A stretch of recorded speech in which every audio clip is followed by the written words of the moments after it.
Hace unos días atrás les comentábamos con Danilo sobre las nuevas medidas que se anunciaron en torno a la inclusión financiera.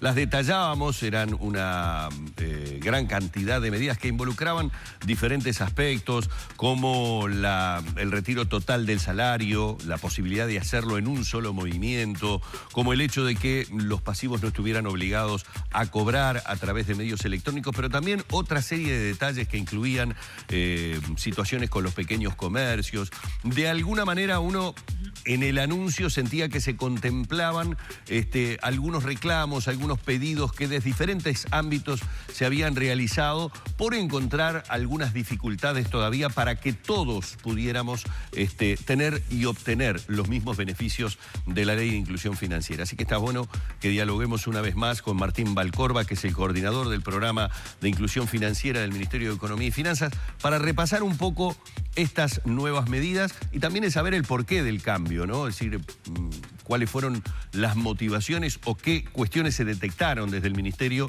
como para decir esto vamos a corregirlo de esta manera o vamos a permitir que sea de tal otra forma. Martín, bienvenido, un placer, buen día. Buen día, muchas gracias por la invitación.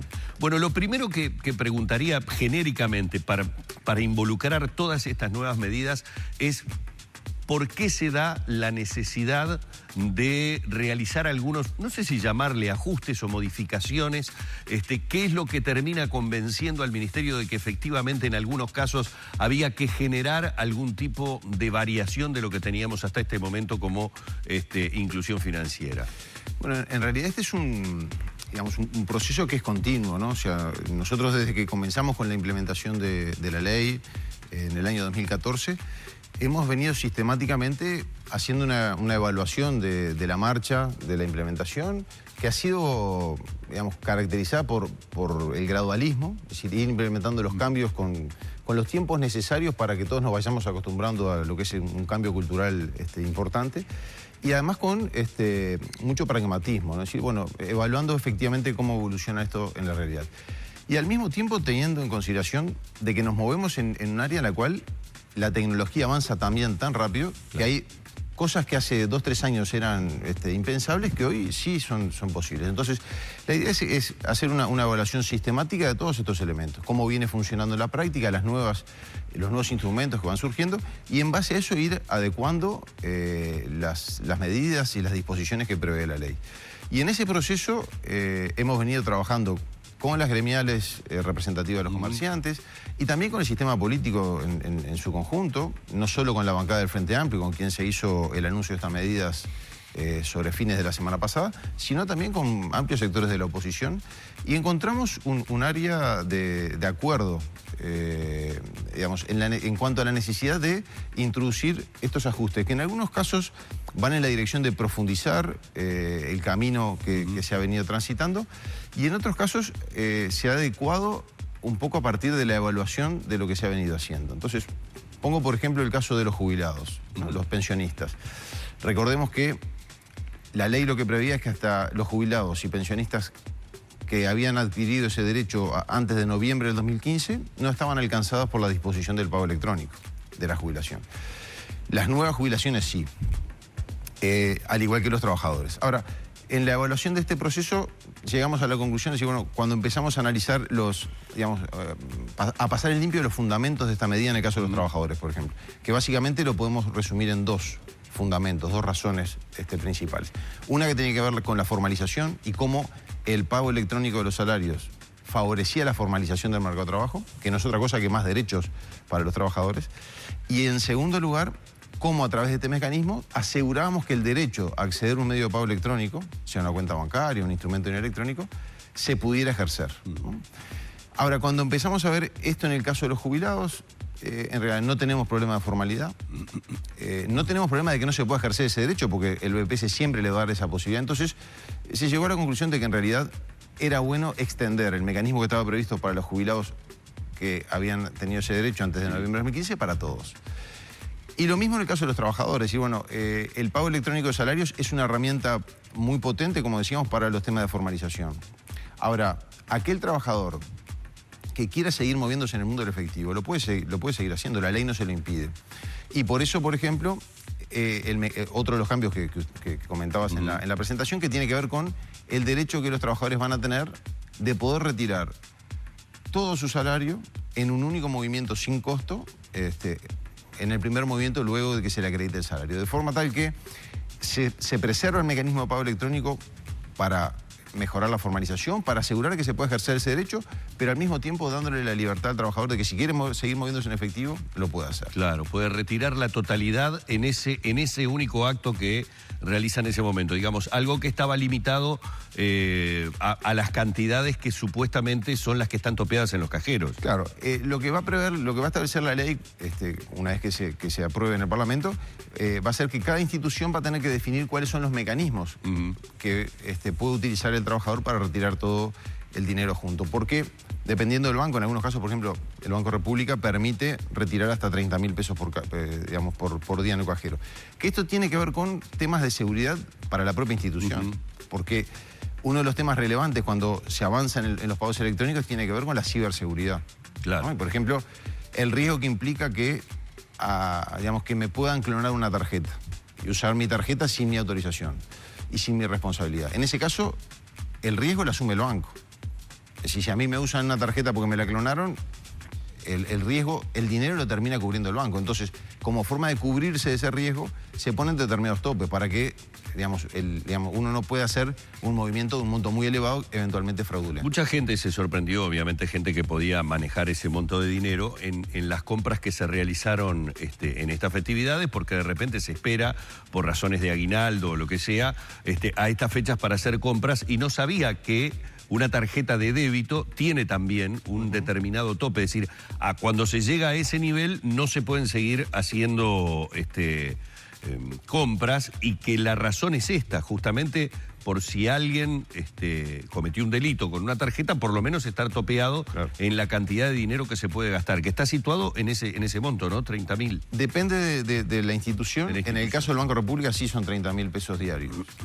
Que es un tope que la gente, aunque tenga más dinero en su cuenta, no puede gastar, pero que tiene que ver con la situación de seguridad. Es decir, al otro día, a las 24 horas, tiene esa misma cantidad para utilizar. Y estamos hablando, en general, son topes diferentes, lo que es con el pago presencial con la tarjeta y el retiro de efectivo de los cajeros, otro punto de extracción de efectivo. Otra de las medidas tuvo que ver con el pago a el servicio doméstico, a las trabajadoras domésticas. ¿Por qué se postergó? Porque nosotros veníamos informando, creo que a partir del 1 de enero era que se comenzaba con el pago también a través de medios electrónicos. Se detectó que iba a ser conflictivo, que todavía no estaba preparado, digamos, o no había suficiente información. Debo confesar, Martín, que estando metido en el tema de la información y todo lo demás, muy uruguayo lo nuestro, uno mismo decía, bueno, a ver cómo es que tengo que arreglar esto, tengo que abrir una cuenta, de qué manera tengo que pagarle, cuando hay además una serie de cosas que tienen que ver con el ómnibus, con los adelantos, hay cuestiones que hasta tienen que ver en un relacionamiento que muchas veces tiene que ver de años, de una señora que viene a ayudar a limpiar o lo que fuere, que está obviamente formalizada con BPS y todo lo demás, pero que hay arreglos que a veces se deciden allí, no a través de un pago electrónico. ¿Pasó algo de esto? No, bueno, este es otro ejemplo de gradualidad que ha tenido la implementación de la ley. Estaba previsto efectivamente que esto comenzara a partir del 1 de enero, pero se vino trabajando, por ejemplo, con la Liga de Amas de Casas y con otros sectores, para ir previendo situaciones, ir contemplando aspectos que se entendió necesario considerar en la reglamentación.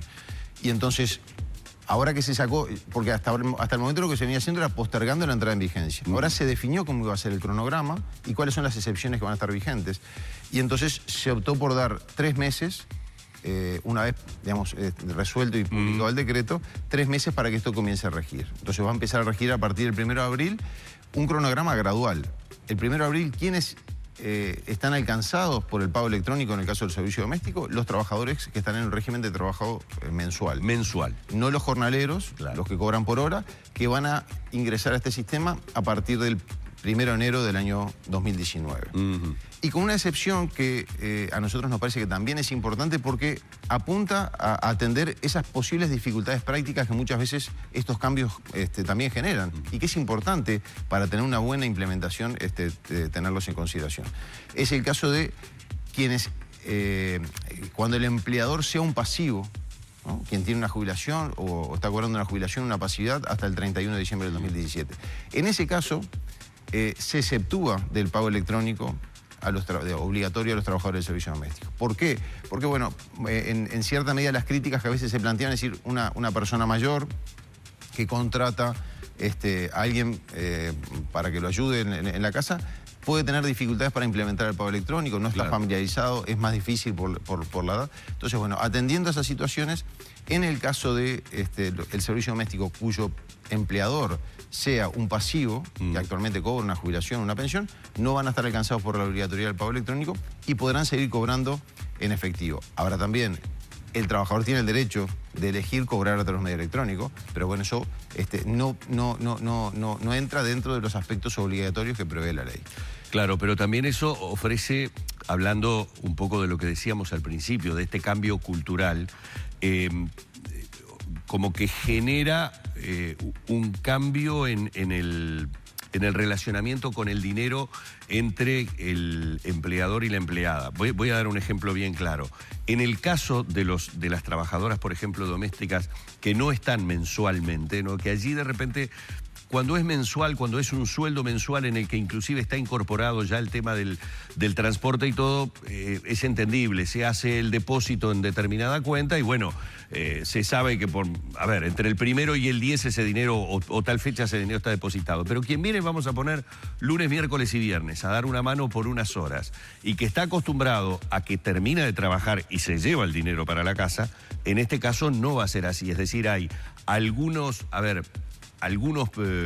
pasos que hay que dar. Que la persona que contrata haya hecho el depósito previamente, que la persona que viene a trabajar a casa se va y tiene que buscar un cajero para cobrarlo, porque inclusive allí puede estar también comprendido el dinero del transporte. ¿Me explico lo que quiero decir? Es decir, contado así, para la trabajadora y para el empleador daría la sensación de que son 1 o 2 o 3 pasos más que dificultan un relacionamiento que estaba resuelto en el pago en el momento. Sí, y por eso, considerando todos esos aspectos, es que es importante que estos cambios se vayan procesando de manera gradual, porque es la clave precisamente del éxito.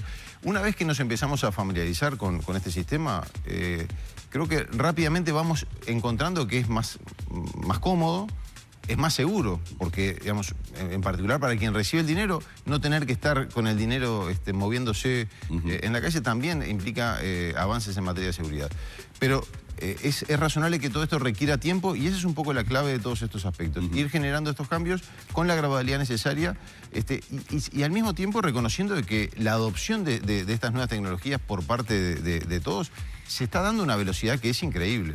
No solo en lo que tiene que ver con el sistema de pagos. En general, el mundo está yendo hacia una economía que es mucho más digital. La sociedad está yendo hacia un esquema mucho más digital, desde la forma en que nos comunicamos, la forma en que se produce, la forma en que se compra, la forma en que se paga. Todo eso va hacia un mundo mucho más digital, mucho más basado en la tecnología y sobre todo las nuevas generaciones son quienes están liderando eso. Y ese es otro elemento que es importante. Todos estos cambios en general se van dando como a 2 velocidades. Tenemos un sector de la sociedad que va a una velocidad extremadamente rápida, que es más, pensar en hacer un trámite físico o moverse con efectivo, tal vez sea, digamos, la peor opción. Sí. Y otro sector de la sociedad que está acostumbrado, que viene de hace mucho tiempo moviéndose con trámites presenciales, con dinero físico, para lo cual ir incursionando hacia el mundo electrónico, hacia el mundo de los pagos electrónicos, se va dando de una manera un poco más lenta. Y es importante contemplar esas 2 velocidades que existen en la sociedad y ir permitiendo que este cambio se vaya procesando, digamos, de la manera más suave posible, ¿no? Para despedirnos, Martín, ¿por qué fue, por lo menos en lo que a mí respecta, yo hago mucho zapping radial, escucho mucho informativo, y escuché a representantes de pequeños comerciantes muy enojados con lo que habían sido los guarismos que se habían brindado de la baja de determinados porcentajes? ¿Por qué la molestia? ¿Habían tenido reuniones anteriores en donde supuestamente lo que pedían por el tema de tarjetas y todo lo demás fuera sensiblemente menor? A ver, uno no es comerciante, no sabe de repente cuál es la dificultad o cuál era la exigencia que se estaba teniendo con respecto a eso, y me pareció escuchar voces de pequeños comerciantes como que, inclusive recuerdo a uno diciendo es una tomada de pelo con respecto a lo que habíamos pedido, lo que finalmente se dio. ¿Por qué se dio esa diferencia? Bueno, las razones habría que que consultárselo a los propios representantes de las gremiales. Nosotros consideramos que esto fue un avance muy significativo. Estamos hablando que, por ejemplo, en el caso de los aranceles de las tarjetas de débito, la rebaja fue de un 30%, de más de un 30%. Entonces se pasó de un arancel máximo del 2,2 a un arancel del 1,5 máximo. Pensar en una rebaja que va a estar vigente a partir del próximo febrero de más del 30% en el costo del uso de la tarjeta de débito, nos parece que es una muy buena noticia para los comerciantes. Más teniendo en cuenta que este arancel que ahora es de 1,5, hace unos años era del 7. O sea que esto no es algo, un primer movimiento, es un proceso que se viene dando de manera sistemática, en el cual hemos bajado de aquel 7% que teníamos al 2,2% que tenemos hoy y al 1,5% a partir de febrero. Y lo que se les propuso a las gremiales, que está a consideración de ellos, todavía no tenemos una respuesta ni afirmativa ni negativa, más allá de estas declaraciones que en algunos casos se han realizado, es establecer un cronograma de rebajas adicionales hasta que va a procesarse el próximo 1 de febrero, acompañando el aumento del uso de la tarjeta de débito, llevándolo al 0,85% en el caso del débito como arancel máximo. Para tener una idea, nosotros, porque nos parece importante manejarnos con datos y con información, porque por ahí, por ejemplo, muchas veces se ha dicho que en el mundo el arancel de la tarjeta de débito es 0. Bueno, nosotros contratamos un estudio de la CEPAL para decir, bueno, tenemos un relevamiento de alguien que no está involucrado, ni es comerciante ni está en el gobierno, para poder saber cómo es la región en materia de aranceles. Y el resultado fue muy interesante. Los países que tienen el arancel máximo más bajo en la región, estamos un relevamiento que alcanzó a 9 países de América Latina, eran Chile y Argentina, que estaban en un arancel máximo del 1,5%. Arancel al cual nosotros ahora a partir del 1 de febrero vamos a estar alcanzando. Argentina es cierto que después de ese relevamiento que se hizo a mediados de principios de este año, lo bajó a 1,3%.